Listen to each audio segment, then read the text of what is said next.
আসসালামু আলাইকুম রহমতুল্লাহ।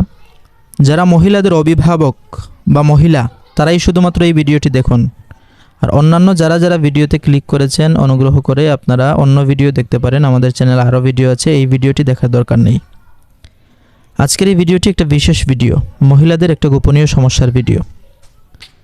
যে সমস্যাটির কথা অনেকেই আছে লোকলজ্জার বয়ে বলতে পারেন না সংকোচের কারণে, এরকমও আছে মেয়ে হয়ে মাকে জানাচ্ছে না লজ্জার কারণে।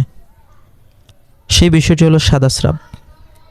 মাসিকের সময় যে রক্তটা বের হয় সেটার কালার থাকে লাল, আর সাদা স্রাব হলো সাদা, পানির মতো, ডিমের সাদা অংশের মতো।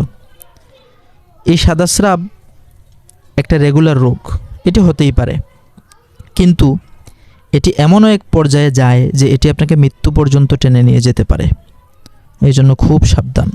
চলুন আজকে সাদা স্রাব কী, কেন হয়, কোন ধরনের সাদা স্রাব হলে কোন রোগের সংকেত, কোন ধরনের সাদা স্রাব হলে ভালো, কোনটা হলে খারাপ, সেটা আমরা আজকে বিস্তারিত আলোচনা করব এবং জানার চেষ্টা করব এগুলোর সমাধানের উপায় কী এবং আমাদের কাছে এর কী সমাধান আছে, কী ঔষধ আছে, কী ঔষধের মাধ্যমে কতদিনে আপনি এটা থেকে সুস্থ হতে পারবেন।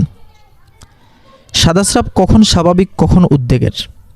নারীদের প্রজনন স্বাস্থ্যের একটি অবিচ্ছেদ্য অংশ হলো সাদা স্রাব বা ডিসচার্জ, কিন্তু লোকলজ্জা আর সংকোচের কারণে অনেকেই এই বিষয়টি নিয়ে খোলামেলা আলোচনা করতে চান না। ফলে অনেক সময় সাধারণ বিষয় নিয়ে যেমন অহেতুক দুশ্চিন্তা হয়, তেমনি গুরুতর ইনফেকশনেও অবহেলা করা হয়। সুস্থ থাকার জন্য সাদা স্রাবের স্বাভাবিক ও অস্বাভাবিক লক্ষণের পার্থক্য বোঝা অত্যন্ত জরুরি।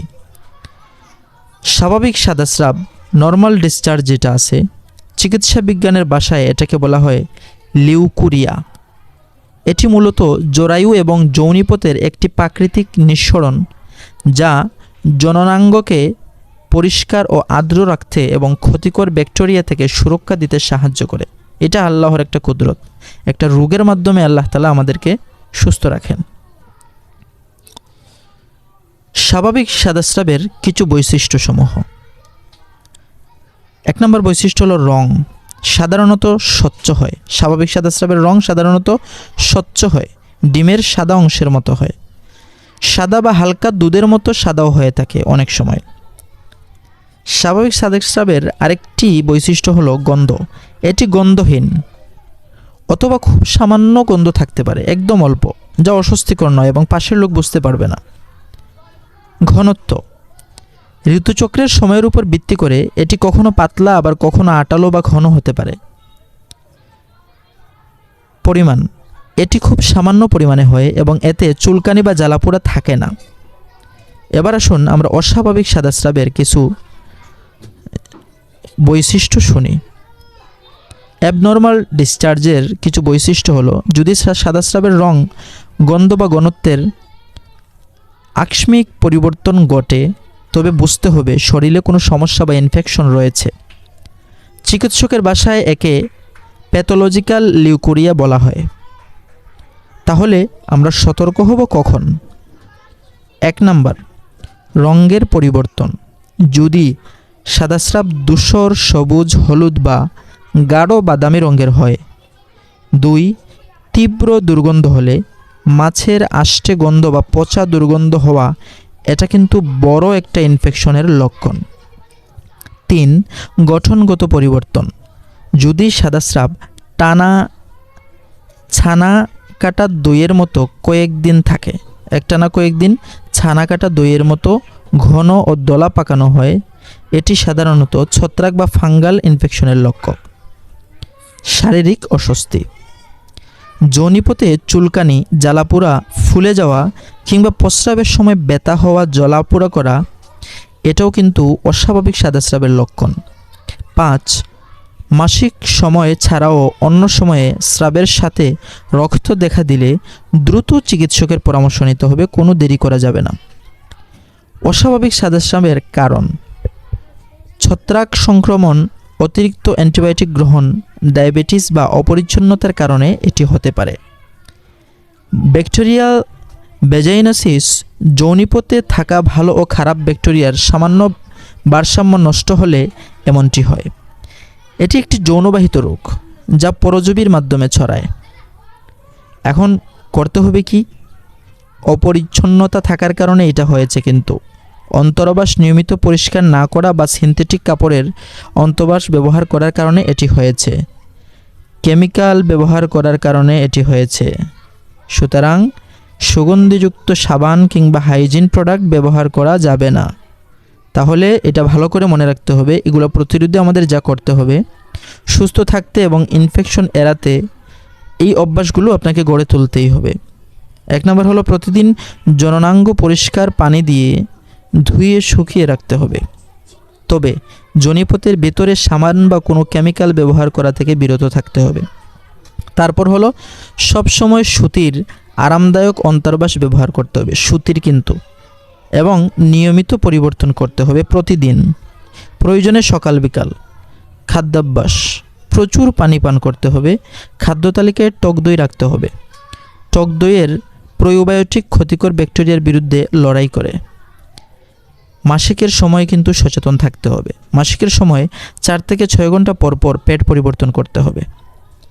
এখন আপনাদেরকে বিশেষ একটা সতর্কবার্তা দেই। সাদাস্রাব মানেই রোগ নয়, তবে লক্ষণ যদি অস্বাভাবিক মনে হয় তবে সংকোচ না করে দ্রুত একজন গাইনোকোলজিস্ট বা অভিজ্ঞ চিকিৎসকের পরামর্শ নিতে হবে। মনে রাখবেন, সঠিক সময়ে চিকিৎসা নিলে অধিকাংশ সমস্যাই দ্রুত নিরাময়যোগ্য। আপনার এই স্বাস্থ্য সমস্যার সঠিক ও নির্ভরযোগ্য সমাধানে অ্যাডভান্স মেডিসিন কর্নারও কিন্তু আপনার পাশে আছে। আমরা দীর্ঘ অভিজ্ঞতার সাথে বাছাইকৃত মানসম্মত পার্শ্ব প্রতিক্রিয়ামুক্ত হোমিওপ্যাথিক এবং প্রাকৃতিক ঔষধের সমন্বয়ে তৈরি বিভিন্ন ঔষধ দিয়ে নারীদের এই গোপনীয় সমস্যার কার্যক্রম সমাধান প্রদান করছি। আমাদের কাছে এখনও অনেক রোগী এরকম আছে যারা গোপনীয়তা বজায় রেখে অত্যন্ত গুরুত্বের সাথে পরামর্শ ও ঔষধ গ্রহণ করতে চায়। তাদের জন্য আমরা একটি সিস্টেম চালু করেছি। আমরা ওষুধটিকে নাম ছাড়া আপনাদের কাছে পাঠাবো, যাতে করে আপনি কারো কাছে লজ্জায় পড়তে না হয় যে আপনি কিসের ওষুধ খাচ্ছেন। শতভাগ বিশুদ্ধ কার্যকরী ওষুধ নিশ্চিত করাই আমাদের মূল লক্ষ্য। ঔষধ সেবনের পাশাপাশি ব্যক্তিগত পরিচ্ছন্নতা বজায় রাখা জরুরি। সুতির অন্তর্বাস ব্যবহার করতে হবে, এটা আবারও বলছি। পুষ্টিকর খাবার গ্রহণ করতে হবে এবং পর্যাপ্ত পানি পানের অভ্যাস দ্রুত সুস্থ হতে সহায়তা করবে আপনাকে। অনেকে ওষুধ খেতে চান না, তারা মনে করেন ওষুধের বোতল বা মোড়ক দেখে অন্য কেউ যদি সমস্যাটি বুঝে ফেলে। আপনার এই দুশ্চিন্তা দূর করতে অ্যাডভান্স মেডিসিন কর্নার সবসময় প্রতিজ্ঞাবদ্ধ। আমরা ওষুধের প্যাকেজিং এমনভাবে স্কেচিং বা ডিজাইন করে দেই যাতে করে এটি দেখলে কেউ বুঝতেই পারবে না যে আপনি কিসের ওষুধ খাচ্ছেন। আমাদের বিশেষ ধরনের বোতল এবং প্যাকেজিং আপনার গোপনীয়তা শতভাগ নিশ্চিত করে।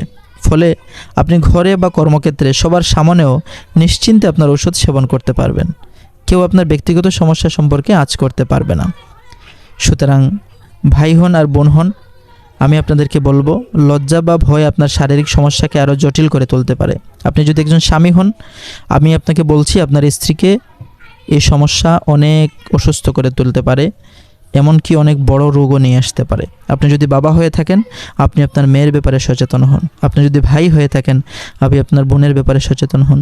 আর আপনি নিজে যদি কোনো মহিলা এই জাতীয় কোনো রোগ সম্পন্ন হয়ে থাকেন, আপনি এখনই সচেতন হয়ে যান। আশা করি আজকের এই ভিডিওটি আমাদের উপকারে আসবে। মনে রাখবেন, লজ্জা বা সংকোচ নয়, সচেতনতাই সুস্থ থাকার প্রথম ধাপ। আমাদের বিশেষ প্যাকেজিং এবং পরামর্শ সম্পর্কে আরও বিস্তারিত জানতে নিচের কমেন্ট বক্সে আপনাদের মতামত জানান অথবা সরাসরি আমাদের ফেসবুক পেজে মেসেজ করুন। সবাই ভালো থাকুন, সুস্থ থাকুন।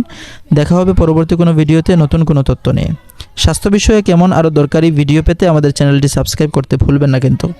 আর যারা ফেসবুক থেকে দেখছেন তারা অবশ্যই আমাদের ফেসবুক পেজটি ফলো করে সাথেই থাকবেন। আসসালামু আলাইকুম ওয়া রাহমাতুল্লাহি ওয়া বারাকাতুহু।